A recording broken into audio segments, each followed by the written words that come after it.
Well, good morning.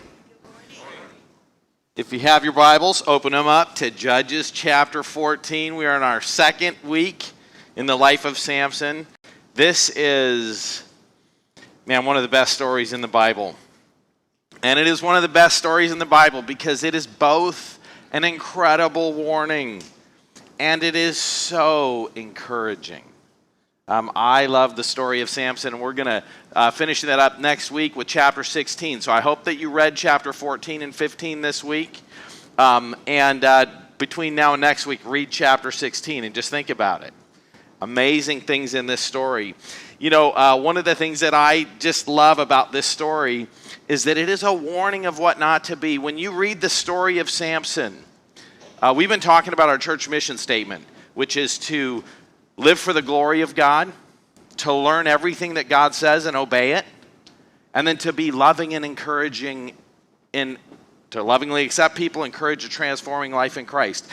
The story of Samson is actually just the story of somebody who ignored those four things that are in Scripture. Samson is a living example of somebody who didn't do those things. And so it's really great to be able to look at that and go, okay, that is life as it really is. And one of the great things about reading stories like the story of Samson is we get to see a story from the beginning to the end, and we actually get to see how God interacts. And in a sense, we get to know what God thinks of this story by the way that God tells the story and the things that God says about it. See, sometimes we look at things and we misinterpret it, but that's the great thing about the Bible is that God's telling a story. He's including specific details so we will learn the things that he wants us to learn. And so I love this story, and I think there are so many people whose lives are destroyed because they don't read and they don't think about the things that God has told us. And we need to read the Bible from the beginning to the end. There's a lot of people who misinterpret theology. They have bad theology. I just want you to know, if you read the Bible from Genesis through Revelation, and you just read it, you think about it, you accept it, you believe it, that by itself corrects theology. A lot of the things that are wrong in what people believe simply come because they don't read and they don't think. Or they read and think, but then they reject instead of accepting. So some things that I love about this story is his life is a warning. And I want you to know it is never too late to heed the warning of Samson's life. I was thinking about some examples in the Bible, but one is just Manasseh. This incredibly wicked king. He lived his whole life in rebellion against God. And God credits him for incredible evil in Israel. He was a king, supposed to be leading the nation toward godliness. He was wicked, he was evil, and it had devastating results in Israel. And so God actually takes him away and sticks him in prison somewhere. And in prison, he repents. And God restores him as a king. And he spends the rest of his life trying to reverse the damage he did in the beginning of his kingship. And so what I want you to know is, as we read this story, and as you think about it, and I know as I read this story and as I think about it, I think about many ways I have failed to be the person that God wants me to be. And it's kind of encouraging. When I think about this story, it's like it is never too late to say, hey, I didn't do the things I was supposed to do, but I can start today doing the things that I'm supposed to be doing. And that's really encouraging. It's also, if you're sitting here, it's never too late to be warned. Because the thing is that just in looking at life, I see person after person who show up to church every week, and they are living Samson's life. Completely wasted. Missing every opportunity and blessing that God intends for them. And they're living this disastrous life, headed to disaster. And here's the scary thing. Some people realize it, but there are people living Samson's life who don't even realize they're living Samson's life. The Bible tells us that God disciplines the people that he loves, and he tells parents that if you love your kids, you will discipline them diligently. I just want you to know that there are pastors and parents and churches that hate people. Because what they do is they encourage and they raise people who live Samson's life, and they don't warn them.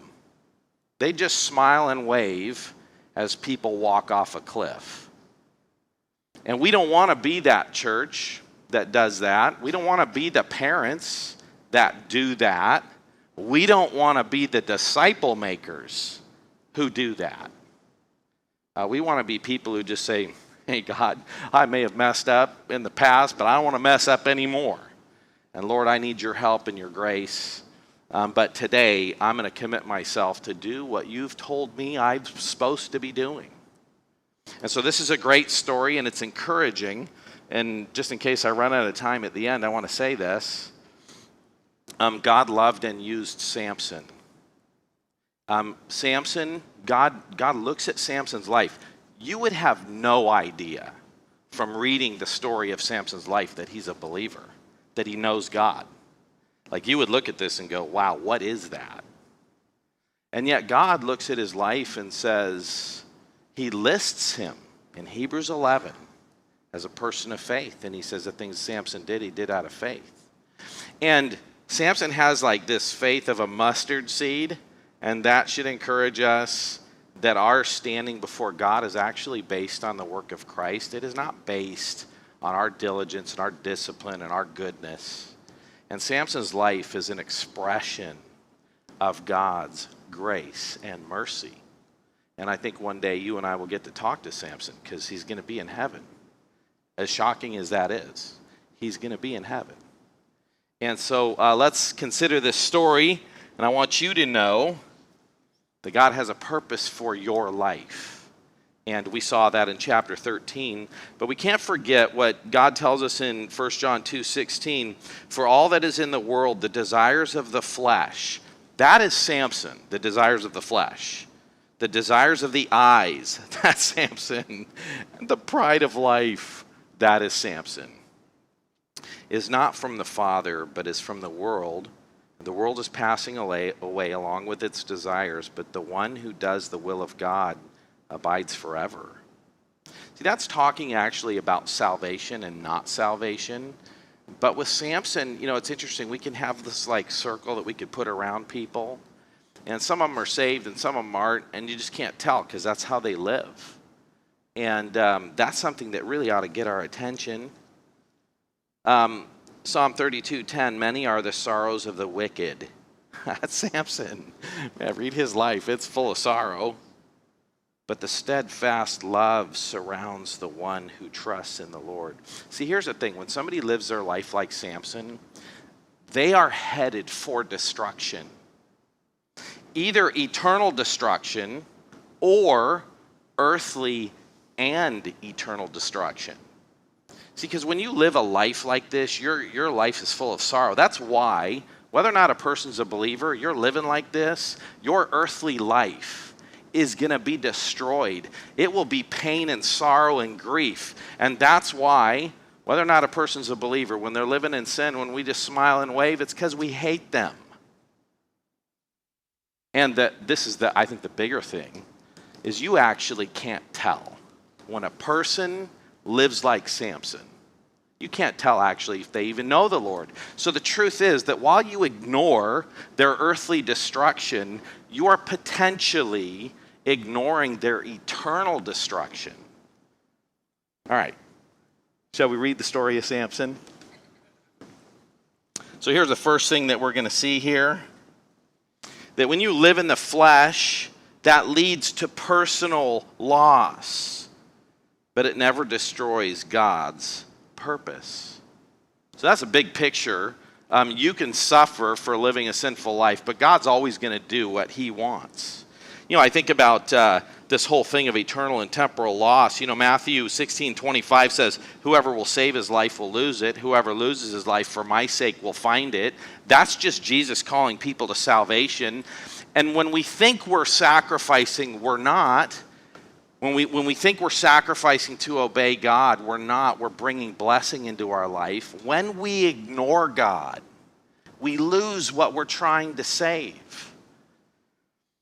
And that's true. All right, so Judges chapter 14, let me read it, and we're going to see that God's purpose is never thwarted by human sinfulness.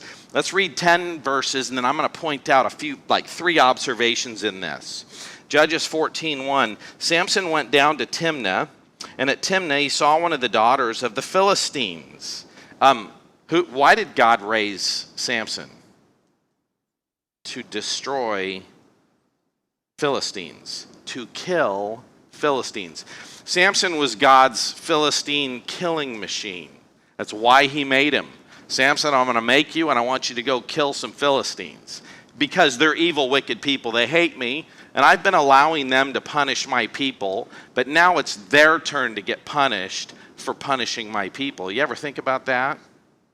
God raises up wicked people to punish his people, and then he says, but you never should have attacked one of my children. And then he destroys them.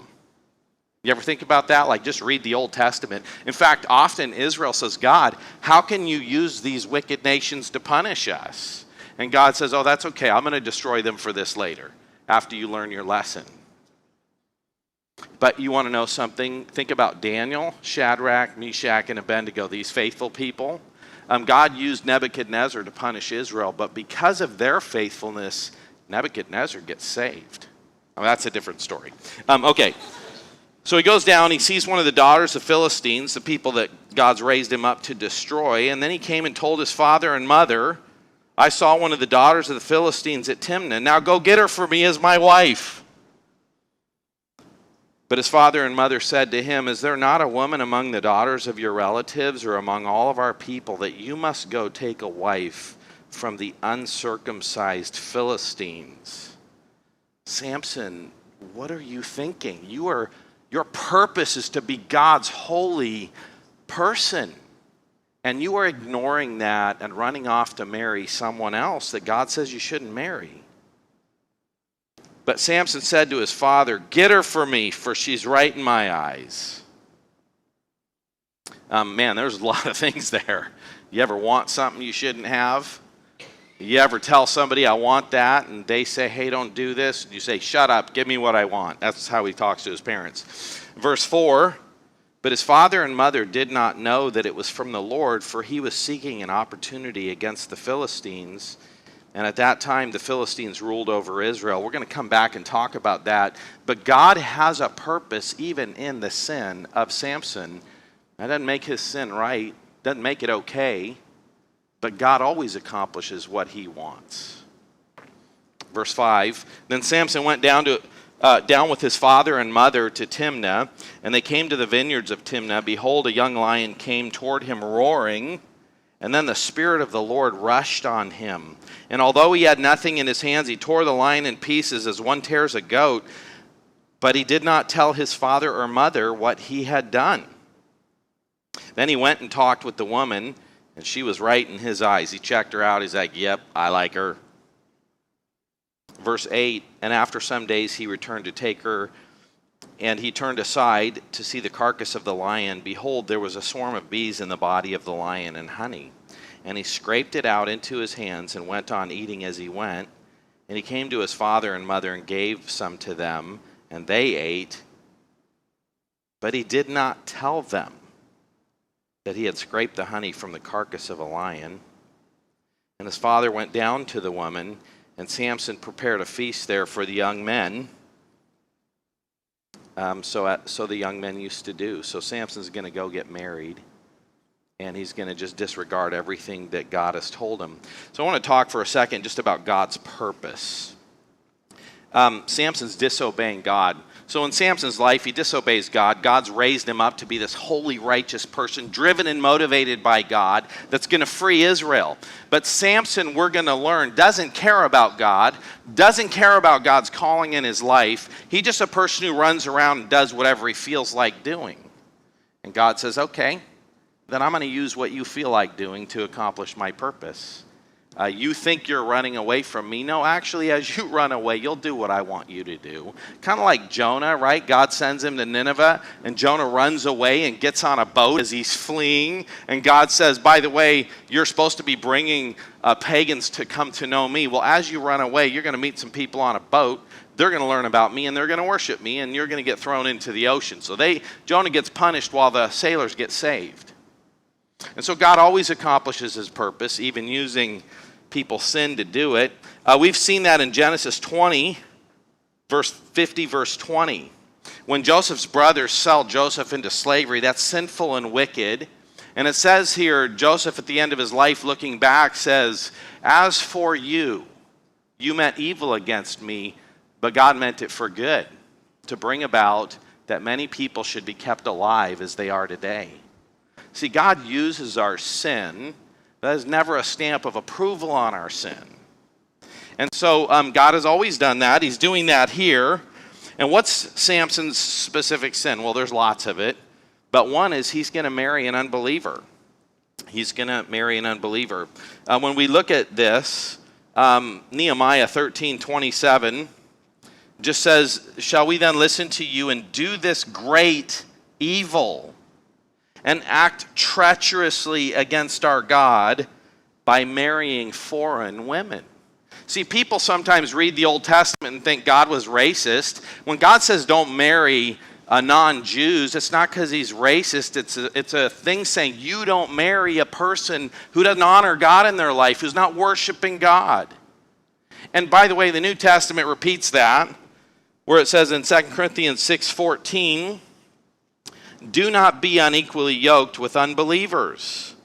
For what partnership has righteousness with lawlessness, or what fellowship has light with darkness? By the way, that's the story of my life. I lived that. See, my mom grew up in a Presbyterian church, and she didn't learn actually what God said about life. She was not in a church where they taught people to obey everything God says. So she grows up, marries my dad, who's a Mormon.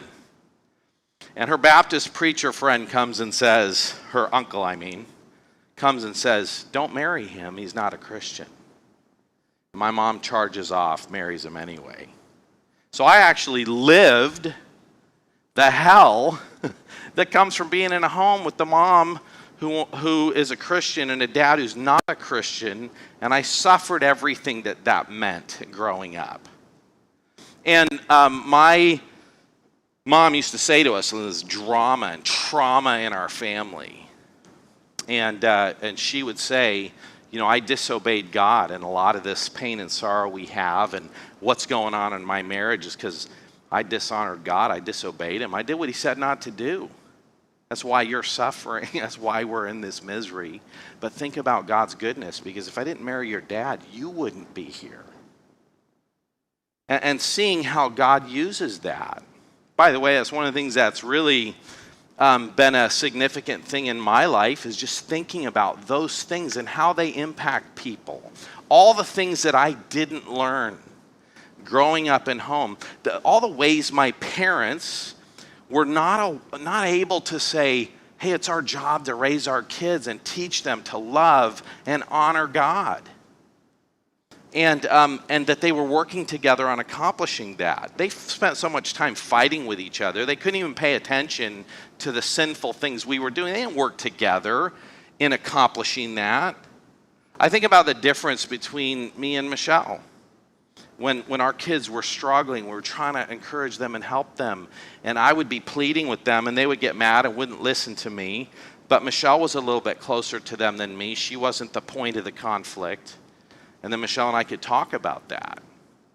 And then she could go have a conversation with them. I know you're really mad at your dad because he said this, this, and this, but have you thought about this? And she was able to go and encourage them. When they couldn't hear it from me, they heard it from her. Or if they were mad at her and they didn't hear it from her, I was able to go talk to them.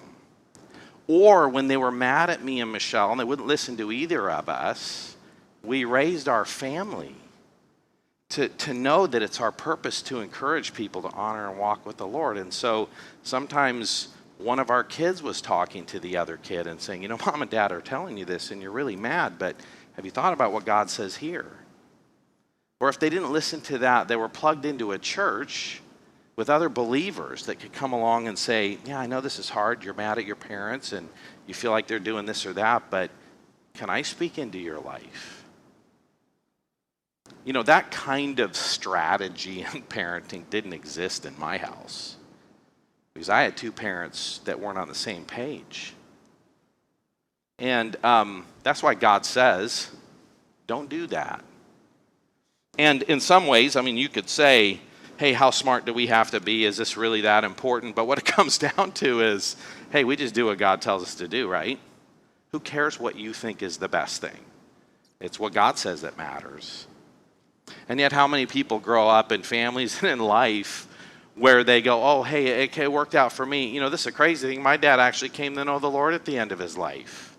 But that certainly was not a stamp of approval on sinful choices. That was just God's grace in the midst of sin, which is also encouraging. You know, when you look at this first 10 verses, he completely disregards spiritual leadership. See, we know that he's got a mom and a dad that want to obey God. That's why they want to hear from the prophet or from the angel of the Lord. It's like, we want to know, God, we want to obey and do what you've said. So there's this fundamental thing in his parents' life, and it's kind of this weird thing because you're not really sure what happens. Like when you think about what exactly is going on in the story, but one of the things that we see is Samson keeps keeping secrets from his parents. Samson is not listening to what they're saying. He's telling them what to do. God says, honor your father and mother, which is the first commandment with a promise that it may be well with you. He's not doing that. He's doing his own thing. So I'm sure Samson's parents weren't perfect, you know, but somewhere deep in there, they wanted to honor the Lord. And Samson should have listened and he should have learned, and he didn't. And I don't really know what to make of all the parenting things, because when he demands that his dad goes and gets him a wife, his dad obeys. That's not what's supposed to happen. But it seems like his parents are trying to talk to him and he's not listening, because it says here over and over that he keeps secrets from his parents. He's not telling them. It's because he doesn't actually want to hear what's right. I was thinking about Proverbs 18. It says, whoever isolates himself seeks his own desires. He breaks out against all sound judgment. You know, I've seen this in youth group. I see it in families. I see it in churches where you get people who gravitate away from the leaders. There's a leader who's kind of saying, hey, we need to go this way. They kind of don't like it. They're irritated. And so they just try to gather up their friends and get away and go somewhere else. That's because they just kind of want to be off alone by themselves. They don't care what's right. If they did, they would show up and say, hey, I'm struggling, I'm thinking this is what's on my mind. That, like, they would put it out in the open, but people keep secrets when what they want to do is wrong. And so, you know, you see this and you just wonder, like, what exactly is going on here? It seems like Samson's parents are trying to talk to him, but he's not listening. But also, are they passive like Eli? It says in Eli that Eli goes to his sons and says, sons, you guys are in sin. Quit doing this sinful stuff. And then after he says that, it says God, they didn't listen to their dad because God wanted to kill him. Like, they had made God so mad. He's like, no, you're not going to listen to your parents because that would warn you, you'd repent and you'd live. But I'm so mad at what you're doing, I'm going to kill you. So they don't listen. But then he says to Eli, this is a very interesting thing. He says to Eli, I'm removing you as priest, and I'm going to have Samuel instead because you honored your kids above me. And you think to yourself, but wait a second, he warned him, but obviously he was passive in his warning. He didn't say, I'm doing whatever it takes to help you honor the Lord in your life. He's just like, hey, that's a bad idea, but then just was passive. Like, were they like that, or were they like God, who goes to Cain and says, Cain, have the right heart, have the right attitude in Genesis 4:7. Have the right heart, have the right attitude, do the right thing. And then Cain ignores God. So I don't know about the parenting here and what exactly happened, but we do know that Samson didn't listen for whatever reason, and who knows who was responsible. But I will say this, His parents deep down inside wanted to honor God, so wherever you place blame, Samson's responsible for the choices that he makes. The second thing that we're going to see is that sin does not lead to an inspirational life. Samson is careless. He disregards God's unique call on his life. He has no reverence for God. He's driven by sexual lust. He's a man of appetite. He just scoops up the honey and eats it. He just does whatever he feels like doing. We're going to see that he has no friends. He's prideful, angry, and a person of vengeance. That's Samson. It does not lead to an inspirational life. And we just got to take a step back and just ask ourselves, are we spiritually inspiring where God's put us? You want to know what spiritual inspiration is? It's a person who just says, I live for God's glory. My one purpose is to please the Lord. I don't know how life's going to work out, but the one thing I do know, I'm going to do what God says I should do. That is inspiring. People who live for themselves, they're not inspiring. So my question for you guys and for all of us, as a pastor, I got to ask myself, am I inspiring? As a parent, are you inspiring? As a fellow church member, are you inspiring? Or do you just pave the way to destruction because you just always do what you want, you live for your own pleasure and glory, what God says is right? Man, that's not your priority. That's Samson. Let's read this story. And it just says this in this story. Look at verse 11.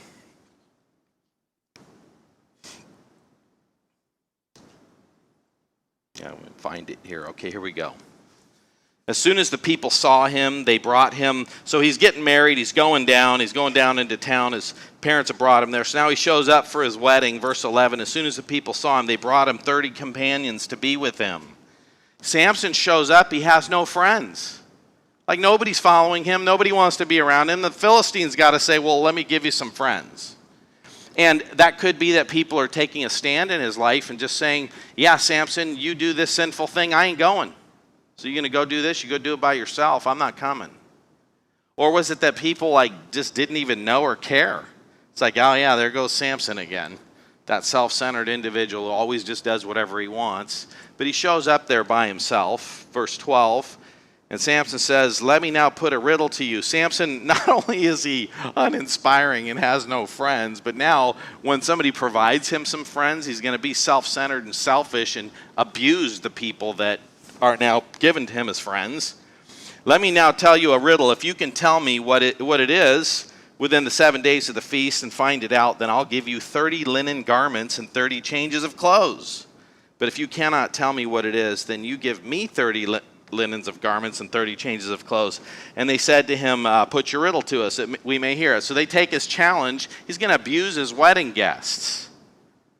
And he's going to tell them this riddle. What a self-centered individual. So he tells them this riddle, which actually rhymes in Hebrew. And he just says this. He says, out of the eater came something to eat. Out of the strong came something sweet.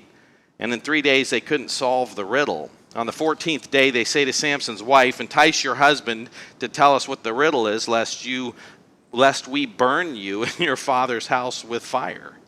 So they just come to her and say, this fiance of yours is taking advantage of us, so you're going to tell us what we need to know or we're killing you and your family. It's a wicked group of people, evil people. And so she's going to turn on Samson to save her own life, and as you read on in the story, it's not going to work because she and her dad are going to get burned, even though she does what they tell him to do. And he says, have you invited us here to impoverish us? And Samson's wife wept over him and said, oh, you hate me. You don't love me. You've put a riddle to my people and you haven't told me what it is. And he said to her, behold, I haven't even told my mom or dad. So this theme of him keeping secrets. And she wept before him for 7 days that their feast lasted. And on the seventh day he told her because she pressed him hard, and then she told the riddle to her people. And then they come and they tell Samson, hey, here's the riddle. And Samson knows they got it out of his wife. And he says, if you hadn't have plowed with my heifer, it's how he talks about his wife, then you wouldn't have known my riddle. And he's angry, and the Spirit of God comes on him. And what's God's Spirit going to do? It's going to make Samson do what God created him for, which is to kill Philistines. But Samson's not going to do it for the glory of God. He's going to do it because of his own jealousy and anger at what they did. So what does he do? He goes 20 miles to another city, kills these 30 Philistines, takes off their clothes, and then goes back and says, okay, there you go. He gives them like the clothes off their dead Philistine friends that he killed. So that's Samson. And so he wanders off home. Look at verse 15, or chapter 15, verse 1. And after some days at the time of the wheat harvest, Samson goes to his wife with a young goat, and he says, I'm going to go into my wife in the chamber. But her father wouldn't let him go in. And so he says to her dad, I really thought that her dad says to Samson, I thought that you hated her, so I gave her to your companion. But her younger sister's more beautiful, take her instead. And Samson says, this is interesting. This time, I will be innocent in regard to the Philistines when I do them harm. So he's going to be mad. The little sister's not good enough. But he knows that his anger going down to kill those other Philistines, that it wasn't right. It didn't honor God. It didn't please God. It's accomplishing God's purpose. But it wasn't right. And he says, this time, though, you've wronged me. Like last time I shouldn't have done that. But this time what I'm about to do is right. So he goes out, this man of amazing physical strength, he goes out and catches these 30 foxes. He ties their tails together, and then he ties torches on them, and he sends them running through the Philistines' fields. And so first of all, Samson goes and kills these 30 people. Now he's going to destroy the Philistines' crops. And the Philistines are so mad that they go, why'd this happen? And they say, Samson's father-in-law gave the wife to someone else. So they go burn the dad and the wife. They get what they were getting threatened for before. See, when you're walking in sinfulness and disregarding God, then all kinds of disaster befalls you. And so they suffer anyway. And then this, I think, is like the pinnacle of chapter 15. And it's like the pinnacle of just incredible tragedy. Because after this, Samson goes home. And the Philistines, man, it's like a bunch of little 3-year-olds. Samson's like, well, look what they did to me, and I'm going to pay them back. And then you're going to see the Philistines say, well, we're only going to do to Samson what he did to us. It's like a little 3-year-olds fighting with each other. This isn't God's holiness. This isn't God's mighty rescue. This is not like Israel going into the promised land, marching around Jericho 7 times, blowing trumpets, the walls falling in, and they go in and kill God's enemies. And everybody in Canaan, they heard about what happened in Egypt. How Pharaoh hardened his heart against Israel and how God destroyed Egypt. And now they've been hardening their heart. They've been rebelling against God. And God's holy nation comes in and kills everyone. And they kill everybody as an expression of God's wrath on sin. But when Israel went through Canaan, they all got the picture. But when Samson does what he does, nobody gets the picture. And so he's there, and verse 11 of 15, then 3,000 men of Judah went down to the cleft of the rock because the Philistines have showed up. And they say to Samson, Samson, don't you know that the Philistines are rulers over us? What then is this that you've done? And he says to them, as they did to me, so I've done to them. And they said to him, we've come down to bind you that we may give you into the hands of the Philistines. Here's this person with supernatural strength that God created to free them from the Philistines. That's why Samson's there. That was his purpose. And God created him for that. And the people in Israel, when the Philistines come to get Samson, they should say, dude, go pound sand. Samson, come here. We'll help you. Let's go destroy these Philistines. And they're like, we're kind of afraid of the Philistines, but Samson, he's pretty amazing, pretty strong. He could take care of this, and God's with him. I mean, does that happen? They're like, no. They don't see God's hand. They don't see God's rescue through Samson because he's a self-centered person living for himself. And so they're just like, Samson, dude, you're causing problems for us. I know all you care about yourself. We want to bind you and hand you over because they're leading us. They're our rulers. And Samson, like, this is where you start to see like a little bit of Samson's faith that you just, when you're reading the story, you're like, where is the faith? But you start to see it here because he says to the Israelites, he's like, okay, you can tie me up and you can turn me over. Just promise you won't kill me. And he's not afraid of the Philistines. He's not saying, oh man, don't turn me over to the Philistines. They're going to kill me. Not afraid of them. He knows why God created him. He knows why he was born. He's not afraid. But he says to the Israelites, he is vulnerable to them because he's not there to defeat them. He just says, hey, just promise me that you're not going to kill me. And they're like, dude, we ain't going to kill you. We're just going to tie you up and turn you over to the Philistines. And they're looking at each other, and they're going to kill you. So they tie him up with these new ropes. They hand him over to the Philistines. And they promise him that they're not going to do that. You know, it's kind of crazy when you think about these selfish motives. You know, I think about David. This is not the only time that God did miraculous things. Think about King David. King David's different than Samson because King David's purpose is God's glory. That's why he lives. And when you think about David, he goes out to visit his brothers. He's this scrawny person that nobody thinks is worth anything. He goes out to visit his brothers who are in this big battle, and Goliath, this massive Philistine, is there taunting God's armies. And the king's like, who can I get to go fight Goliath? Man, you can marry my daughter and I'll make you rich and I'll do all this stuff and nobody will go fight Goliath. They're like, I don't care what you give me. It's not going to do me any good when I'm dead. And David goes there and he hears this Philistine taunting God. And in 2 Samuel 26, he says to the men who's standing around him, what will be done for the man who kills this Philistine and takes away the reproach from Israel? David's like this little teenager, and he's just like saying, okay, what does a guy get for killing this guy? And by the way, David's brothers are going to get mad at him. They're just like, you're bragging, you think you're so great.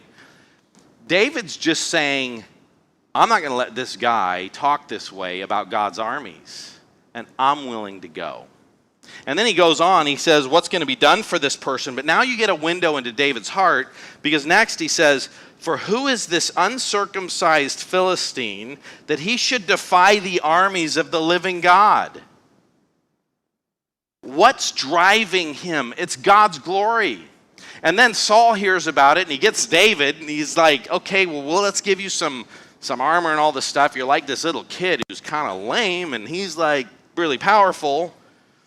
And David just says, you know what? When I was guarding the sheep and guarding out in the field, a lion and a bear came to try to steal one of the sheep, and I killed the lion and the bear. And the same God that delivered me and allowed me to take care of my dad's sheep is going to give me victory over this Philistine, for he has defied the armies of the living God. What drives and motivates David? What did he tell the people around him? What did he tell Saul? When he's standing in front of Goliath and Goliath just says, you're a little worm. What are you doing here? I am going to kill you. David looks at Goliath and he says, you come to me with sword and spear and javelin, but I come to you in the name of the Lord of hosts, the God of the armies of Israel, whom you have defiled. And then what does this guy do? He goes on and he says David says a little bit more about why he's doing what he's doing.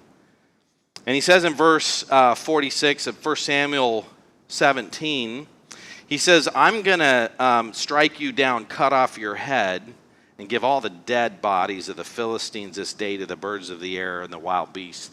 I'm going to kill you, and animals are going to eat all your dead bodies. Why? That all the earth may know that there is a God in Israel, and that all this assembly may know that the Lord saves not with the sword and spear, for the battle is the Lord's, and he will give you into our hands. He says, I want the whole world to know that there is a God in Israel, and I want all Israel who's sitting here whining and afraid of Goliath, that God is the one who saves. It's not about your strength. God saves. I want the world to know God's great, and I want the Israel armies to know that God is great. That's what drives and motivates David. And it's interesting because in 1 Samuel 18:1, as soon as he's finished speaking to Saul, this is David, the soul of Jonathan was knit to the soul of David. See, Jonathan also loved God. He was also a mighty man that God used. And when Jonathan saw David's commitment, he's like, I'm with him. And I'm not even going to get into the rest of the story as you think about the relationship of David and Jonathan. But David was inspiring because he loved God. In fact, one time David's running from Saul and he's off in the caves and he's just like, man, if only I had a drink of water from back home. And 3 of David's men hear him say that, and they go fight through the Philistine armies to get all the way back. They go get some water, and then they come back and they go, David, you say you want some water. Here you go. And David pours it out, and he just says, I am not going to drink water that you risked your life for. That's the kind of people that surrounded David. They were so inspired. They were willing to risk their lives to get him a drink of water. What kind of leader was Samson? The Philistines come and say, give us your guy. And they're like, okay, here he is. So I just want to ask a question. What kind of dad are you in your house? What kind of mom are you in your house? If you're a teenager or a kid, what kind of teenager are you in your house? See, David was not the king in Israel. He was just some shepherd from a field. And David transformed Israel. And you want to know what it came down to? He just loved God, want to honor God. Like I've seen so many kids that they come from unsaved families and they show up to church and they want the youth group to be a positive influence in their kids' lives. And while their kids are there, they get saved. God gets a hold of their heart. And then they go home and they start living in their house for God's glory. And God uses a 12-year-old teenager to show a whole family what it looks like to live and worship God. And I've seen whole families get saved by what God does in the life of a 12-year-old kid. Or a wife whose husband doesn't care about the Lord, but she's so submissive, she follows his leadership, she demonstrates God's faithfulness to God in her life until her husband says, don't go to church. And then she's like, yeah, no, I love you, I'm going to honor you as my husband, but you tell me not to go to church. I worship God first, actually, over you. Until that husband says, don't talk to our kids about God. We're going to let them make their own choice. No, I'm not doing that. And the way that God can transform a family through a wife who says, I honor God in my life. Or a dad who's been given all the tools to be the leader of his home and to demonstrate that he worships God in his life and then is organizing a family to raise kids to honor and love the Lord. What kind of leader are we? What kind of people do we want to be? Well, let's check out what happened with Samson. When he comes to the Philistines, they came shouting to meet him. And then it says, the Spirit of God rushed on him, and the ropes that were on his arm, this is verse 14 of chapter 15, his arms became as flax that had caught fire, and he just breaks the ropes. And he finds a fresh jawbone of a donkey, and he puts out his hand, and he took it, and with it he struck 1,000 men. Samson beats 1,000 Philistines to death with a bone. He just looks around, he breaks these ropes. Oh, there's a jawbone of a donkey, and goes and beats 1,000 warriors to death. Incredible physical strength. These Philistines, they fight wars all the time. All the wimps are dead. That's what happens. You go into a war and a battle with a bunch of really powerful people and the wimps get killed. The only people who live are the powerful people.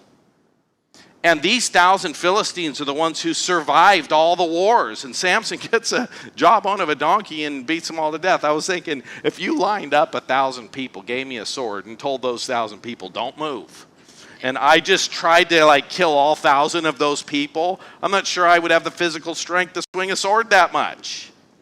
And Samson kills these people with the jawbone of a donkey. Man, that is God powerfully working in Samson. Incredible. Here's the third thing as we look at Samson's life, is that God's mercy and provision and blessing is not an affirmation of a sinful life. See, I think often we live a sinful life and God's good, He's gracious, and He answers our prayer, and we think that's God telling us that it's okay. If my mom looked at her life and said, yeah, my kids walk with the Lord, I got a son who's a pastor, there's nothing wrong with what I did. Rather than saying, yeah, that was terrible, I never should have done that. But isn't that amazing that God's gracious and brings goodness out of pain and sorrow? And yet how many people completely ignore what God's called them to do in their life, and they take God's kindness and blessing, and then they encourage other people to do the same dumb things they did. Instead of looking at their life and saying, I dishonored God, I disobeyed God, that was terrible, but God's still good. See, here's what we see, like, again, Samson's faith. This is so encouraging as you read this story, but this is like one of the worst prayers in the Bible. Samson's going to pray now. Let me read it to you, chapter 15, verse 18. He was very thirsty, and he called on the Lord and said, you have granted this great salvation by the hand of your servant, and now shall I die of thirst in the hands of the uncircumcised?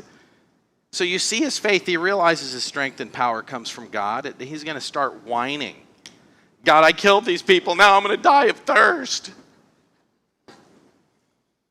He's so self-centered. And here's the crazy thing. Look at verse 19. And God split open the hollow place that is in Lehi, and water came out from it. And when he drank, his spirit revived, and he revived. God does this incredible miracle and gives him water. And it's because he prayed in faith. You know, the faith of a mustard seed can move a mountain. Man, that should encourage you and me, right? Like you look at Samson and go, he's pretty lame. But when he prays in faith, God answers his prayer. If you look at your life and you're pretty lame, I just pray in faith. God loves you. God will answer your prayer. It is never too late. Our standing before God is not based on us. It's based on the work of Christ. But can we not live there? I mean, that's encouraging and great. But we don't want to live like Samson, compromised, wasted life. But man, that tells us how much God loves us, how much everything depends on Him. Man, what a tragedy when people live mediocre, compromising spiritual lives, when they vacate the leadership position that God gave them. Look at verse 20. Therefore, the name of this place is called En-Hakkore. It is at Leah to this day. In verse 20, the way that chapter 15 closes is the same way chapter 16 closes. So it's like the same phrase. Why is it put here twice? But it just says, and he judged Israel in the days of the Philistines 20 years. You got to look at that and go, you tell this story of utter failure and God being amazing and accomplishing things even in the midst of this utter failure. And then it says Samson judged Israel. And you just go, what kind of judge was he? In what way did he judge? In what way did he lead? Like it was empty. It's like this vacated position. Oh, just wait till chapter 16 and God's going to say this again. And you just scratch your head going, what the heck is this? He judged Israel for 20 years. Hey, God worked through Samson anyway, but what did Samson do? Nothing. He wasted the position that God gave him. What a tragedy this is. Man, it just makes me think of 2 Chronicles 16:9. For the eyes of the Lord run to and fro throughout the whole earth to give strong support to those whose heart is blameless toward him. Man, that's the people that we want to be, isn't it? Not people who vacate our position. We want to be inspiring, not for us, but for God's glory. We want to honor God because what we do matters. The way you parent matters. How you disciple people matters. The way that you are a Christian friend matters. That's why we want to do these things. We just want to honor and please the Lord so that He'll get the glory and so that people will be blessed. I was thinking about this weekend. I'll close with this. Hanging out with this farmer this weekend. I think you guys know him. He owns a vineyard. We're just talking about how you can do as much work as you want in planting the vines and doing all the things to make vines healthy, but if the earth freezes at the wrong time, you lose everything. Like the farmer's not in control. But if you don't water correctly, if you don't plant correctly, your harvest is going to fail. So it's that same thing with everything we do in life. Like our work and our diligence matters, but ultimately God's the one who causes the growth. I think it says that somewhere in 1 Corinthians. I planted, Apollos watered, but God caused the growth. And I just want you to know it's never too late. Like when I moved into my house, my front lawn was dead, and it's been dead for a year. It's like really ugly. I was like, man, that's never got any attention. And so I finally got this rake, and I scraped up my front yard. I threw a bunch of fertilizer on it. I threw a bunch of new grass seed on it, and I've been watering it. It's been neglected for so long, but God's making it grow.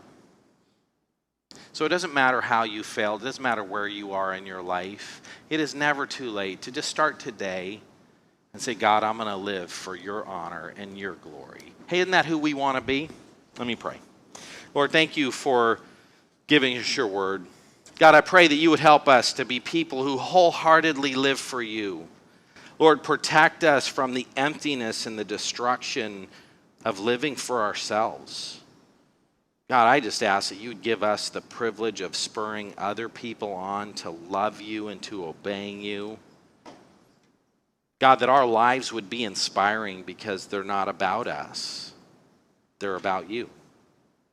God, I pray that you would use us and that you would use this church in a powerful way because of that. In your name, amen.